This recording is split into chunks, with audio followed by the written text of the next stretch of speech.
gitna ng pandemya, YouTube ang naging daan. Nakilala ko si Mami J-Lo, totoo't walang kulang. Restrikta, di basta-basta nagpalusot, pero partahan ng usapan, di kailanman umiiwas sa sagot. Bawat salita, may bigat at katotohanan. Pag kang magsalita, pero laging may laman. Hindi takot sabihin na nasa isip niya, pero sa likod ng lahat ko sila kung puso niya. Si Mami J-Lo, matapang at totoo. Sa bawat hakbang lagi siyang sigurado. Nakaman pero may pusong handang tumulong. Kahit sa malayo, damang-damang mo ang kanyang pagmamahal. Hi everyone, and a good day. It's March 3, it's a Tuesday. Nandito tayo sa alongside ng Alessandra Park. Nahatid na natin si Bunso. Ang aga ng pasok niya 4 AM. So kami ni Stewart need to stay in the car and have a nap kasi antok na antok kami dalawa. Then we went to Pacific Coffee to have coffee. Katapos lang namin breakfast. Ayun, nag-breakfast kami doon. I had ham and cheese croissant at saka cappuccino. Siya naman black coffee and raisin toast. Iniwan ko siya sa car kasi hirapan nga siya maglakad. Umaambon na. Mukhang lalakas yung ulan. So, ito yung kanilang parang I think sa mga ano to, sa mga pets, I think, or volleyball or something. So yung park nandun sa kabila, sa kabilang side kasi kami umiikot. So ito yung park, yung talaga nilalakaran namin. So may mga nakatira dito. Ayan, yung mga homeless. Ayan, meron sila mga tent, diyan sila natutulog. Kaya minsan delikado din maglakad dito pag sobrang aga pa, dahil baka mapagtripan ka nila. So lakad lang tayo. Sabi ko kasi sa kanya mga 20 minutes to 30 minutes ako maglalakad. Sana lang hindi umulan ng diretso. Ito pala, court nga pala yan. Ano yan, talagang pang sports thing nila.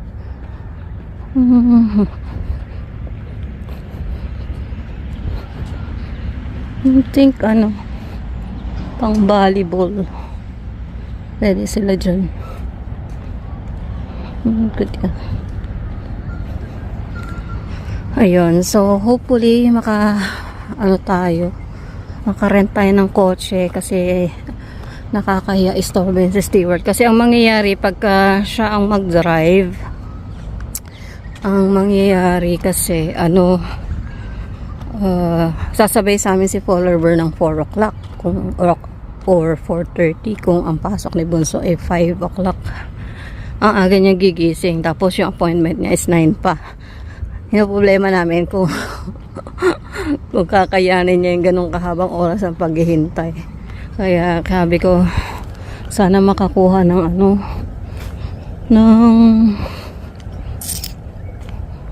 car ngayon para yun, magamit, hindi maistorbe. Good morning. How are you today? Good. It's raining now. Yes. Hello, They said baby. it's going to come in raining on the weekend. Oh. So if you've got anything special you want to do outside, you better do it. Yeah. See ya. You live here or? I live in Jinjin. I just dropped my daughter to work, and Oh, you're Ginger. yeah. Oh, you know the Baker house. Yes. Yeah, that's my nephew and Oh, their family. Yeah. Oh, that's good. Yeah. Marie and all the kids and that there. So, yeah. They have good stuff there. I like Oh. it. Yeah. Is it all the sweets? Yeah, my brother's in the nursing home up there. Ah, Yeah, so okay. it's quiet there. It's quiet down there. Yeah. Oh, he decided he wanted to come and visit my husband the other week. So he Oh, sorry, I've got this, Blakey. He hitchhiked. Oh. He's 81, mind you, and he hitchhiked down to Bundaberg. I got a phone call from my nephew and said, "Honey Rose, can you go pick my dad up from over there in the clinic?" I thought, oh my God. Then the other week, only a few weeks ago, but that was a couple of months ago, he fell and broke his ribs. Oh, well, cracked his ribs. And they brought him down here to x-ray him and that sort of thing. And he said, oh, all they did was sit me in a chair and didn't give me any pain relief, which was rubbish because he had a bed. And he told them he was going out for a smoke. Yeah, he got in a taxi and came to my place again. Oh. Call the police because I didn't know whether they were looking for him. Yeah. Oh! But anyhow, it makes a good conversation and have a good laugh afterwards, but I could have killed him in the meantime. Enjoy the day. Safe. Yeah, thank you. Ah, diba?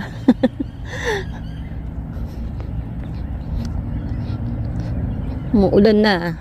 Sabi niya mas lalala pa daw yung ulan sa weekend. So, gawin ko na daw yung mga kailangan kong gawin. Yep.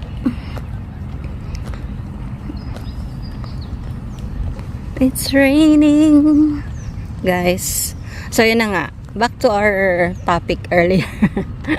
Kailangan ko makakuha ng rental car today kasi tomorrow morning meron ngang check-up si Polar Bear. May doctor's appointment siya.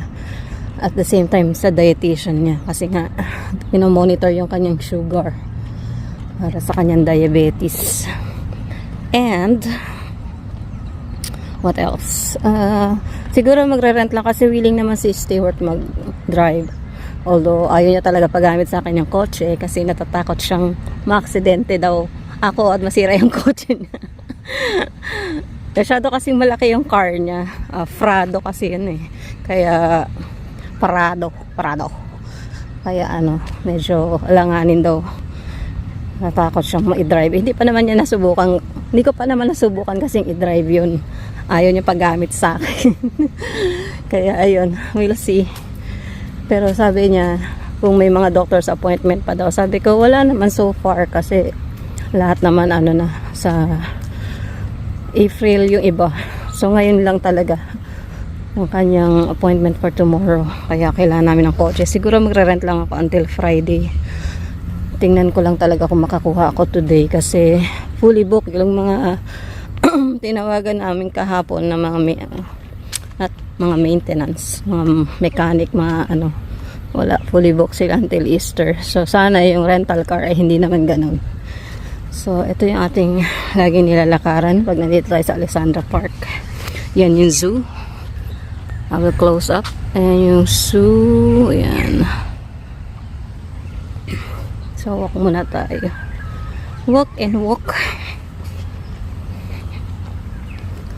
Ay, buhay parang life. So sana yung plano namin yung bunso ay magtuloy-tuloy and maging successful ang aming mga plano. Hiningal ako. Yan.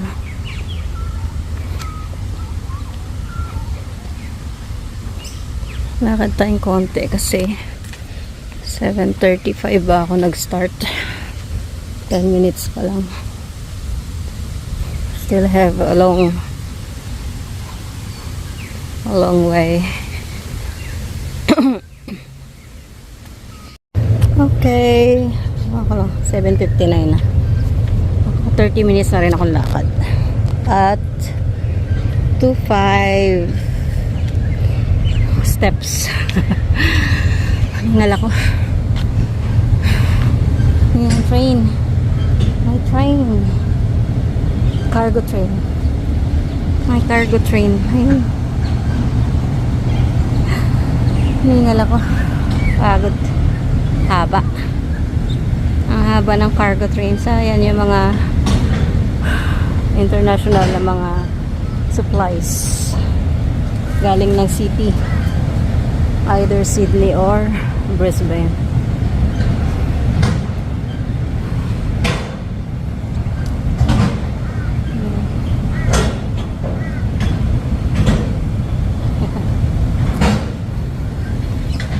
So tawag na lang ako sa Europe car later. Sana hindi pa kasi nagsisend si Polar Bear sa message ko. Baka nakahilata pa.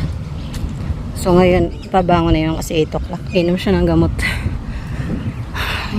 Kailangan ko kasi samahan si Stewart para makabawi naman sa istorbo namin sa kanya. Nakakahiya. Mag-apply nga sana ako, niloloko ko siya. Mag-apply kaya akong carer para sa'yo para kumita na. Sabi naman niya, ikaw kapag pinayagan ka, di mag-apply ka. O diba? At least nagkakaroon tayo ng extra allowance pag nagkataon. So need ko yun i-inquire just in case. Lalo wala na akong trabaho, hindi na ako makakatrabaho.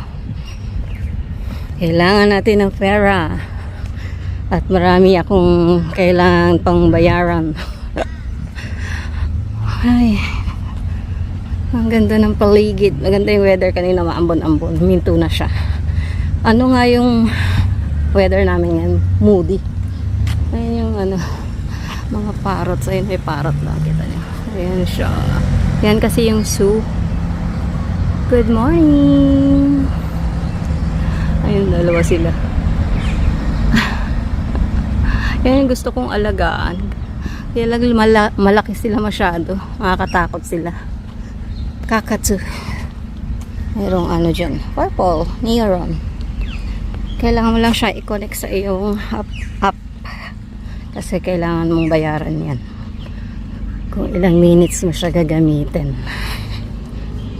So, ayan ang... Ay, hiningal ako. So, balikan ko kayo later. Walk muna tayo. Malayo-layo pa bago makarating kay Stewart. Maaga pa eh. 8:02. 9 o'clock daw kami punta sa doctor's appointment niya. Kasi not sure siya kung 9:30 or 9:40. Pero ako rinig ko 9:40 kasi. Daming bottles. Ayun, bottle. Manguha ng bottle. Walking. Alexandra Park tayo. Ganda ng weather. Wala pang tao. Wala pa nag-walk. O baka kanina pa sila. Alas 8 na kasi. Nanghali na. Punta na tayo kay Stewart.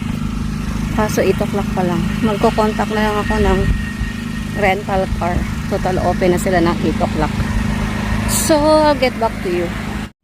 Hi guys, so kakatawag ko lang dun sa Eurocar. Nakapagpa-reserve na tayo ng rental car ng 2 o'clock mamaya. Kaya lang waiting ako kay Polar Bear kasi hindi pa siya naka-online. So makakahiram na tayo ng kotse later. Sana until Friday lang yung binook ko. Ano siya, sedan. So parang si Abo lang din. Kaya hindi siya mahirap i-drive for sure. So ang gagawin namin after ng appointment nito, uwi kami and then babalik kami to get the car. Then ako na lang magsusundo kay Bunso. Pauwiin ko na siya. Ang laki na ng istorbo ko dito. Pero hanggang Friday lang. Tapos by na Monday, siya ulit maghatid sundo. Kasi wala nang appointment si Richard. Kailangan ko lang kasi yung car dahil may appointment si Richard. Ayoko na siyang pabalik-balik ng bahay, ng Jinjin. Unlike pagka yung may kotse kami, kahit umuwi ako na ilang beses, okay lang.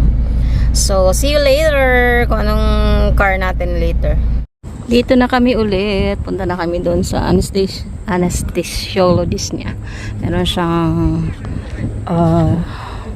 interview. So, para sa preparation ng kanyang operation.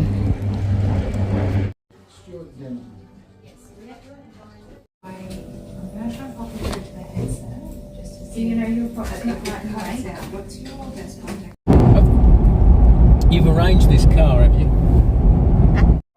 A few moments later.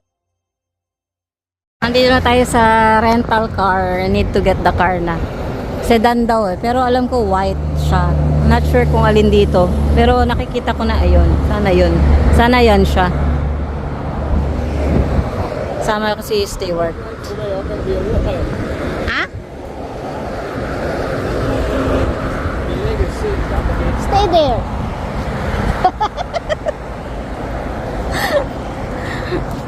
Kunin natin yung kotse. Sedan daw. So, ito Kia pala itong isa. Ang lamig. Let's go. So, ito yung ating rented car. Hyundai siya. Ayan siya. So, hanggang Friday natin to car. And hindi pa alam ni Bunso na nakarent na tayo ng car. So, bababa ako. And we'll see kung hanapin niya ako. So, let's turn off this first. Then we'll go down. Yan, ito yung susi niya guys. So, ito yung info niya. Ayan siya. So, nakalagay dyan. Color blue. SUV, Hyundai. Ayan. Ayan siya. So, let's go down first para makuna natin siya ng buo. Oh, ayan siya guys. Venue pala siya. Venue. Talaga yung gusto kong kotse. Ayan o, yung Muso. Pero ito yung ating rented car. Ang cute, diba? Magugulat si Bunso. Hindi pa niya alam. So, yan. Hindi ko sure kung gusto niya pumunta sa sa mga car dealers kasi gusto niya na makapili ng sasakyan para meron kaming gamitin. Si Abo kasi wala pa kami nakitang mekaniko, so we're worried kung na may parking ko, ang layo pala. Ang late kasi ng kotse, hindi ko siya matansya. Tsaka super, yung brake niya, pag brake mo siya, grabe. Sobrang lakas ng kapit ng brake. So medyo nahirapan pa akong mag-adjust. Sana bukas okay na kasi isama ko si Polar Bear bukas, baka mataranta yun pagka medyo alanganin ako sa pagmamaneho. Pero madali naman siya aralin. It's like iba lang yung pakiramdam pag inapakan mo kasi Abo kasi medyo kailangan mo itodo yung apak para makapag-gas ka. Ito naman siya, konting apak mo lang, ang bilis na niya. Kaya nakakataranta. Ayun, so antayin natin si Bunso. So ang rent natin sa kanya for 3 days is 413. 413 nga ba? 400 something like that. And then makukuha natin yung 200 sa Friday. So may deposit tayong 200. Supposed to be 200 something lang siya. So ayan. Good. Waiting tayo kay Bunso. Wala pa siya. Hintayin natin lumabas. Yung kasama niya lumabas na. OT na naman ata. Ano na 2:37.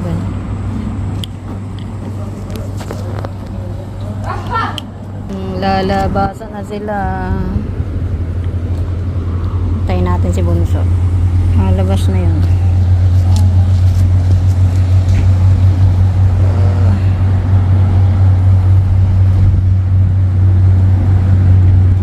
Alam niyo yung mga ganyang trailer, magandang gawing bahay yan eh. Sana mura lang yan sa Pilipinas, ganyan na lang pagagawa kong bahay. Maganda rin yan, no? Matibay-tibay. Kaya lang I don't know kung magkano yan sa Pinas. 18 kayo Bunso. Ang tagal yung Bunso. 2:45 na. Nag-OT si Bunso. Dito ako sa waiting area nila. Yung iba niyang kasama lumabas na siya, wala pa. Ayan na sila guys. Labas na si Bunso. Si Lisa yung una-una. Tanong ko sino isa. Sabay siya.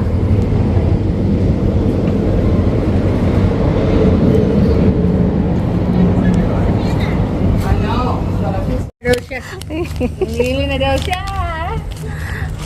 Bye-bye. Ingat! Bumili na si mama mo ng sasakyan. Pumili na ako, tagal mo raw eh.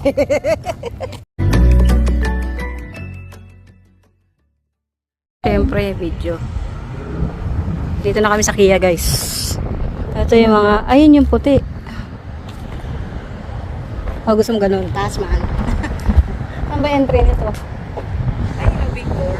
Yan, double door. Yan. Ito, ito? Ah. This is the dry one. Ayan. Laki nga. Sobrang laki nga. This one, yeah.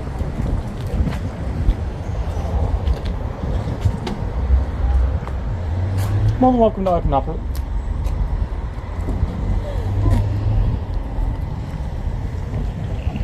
Kasi ito sana yung gusto niya, kaso 53,000. Kaya yung, ito, ganito na lang, ganitong klase. Baka mas mura. 36 naman tong isa. Yung white, I don't know kung how much, pero parang mas gusto ko kasi yung gantong size lang sa kanya, yung gantong maliit. Ayoko siya kumuha ng malaki. Tama na yung ganito.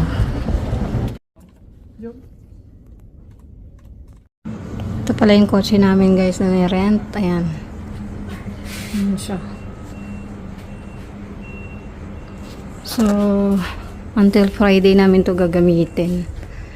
And hindi siya pwede i-drive ni Bunso, ako lang. Kasi hindi siya naka-insured. Kaya ako pala. Kaya ano, tsatsagain natin yan hanggang Friday. Tapos Friday balik tayo kay kapitbahay. Siya na ulit magdadrive sa amin. So, salamat sa pagsama nyo today. Nakakuha na tayo ng ating sasakyan. So, hopefully, by end of this month, meron tayong update dun sa ating in-apply na sasakyan. So, see you again soon. Don't forget to comment below, subscribe, and till next time. Bye, guys.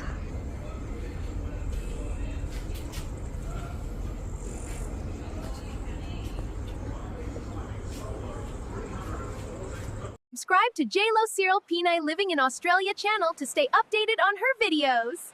Long live J-Lo Searle! Long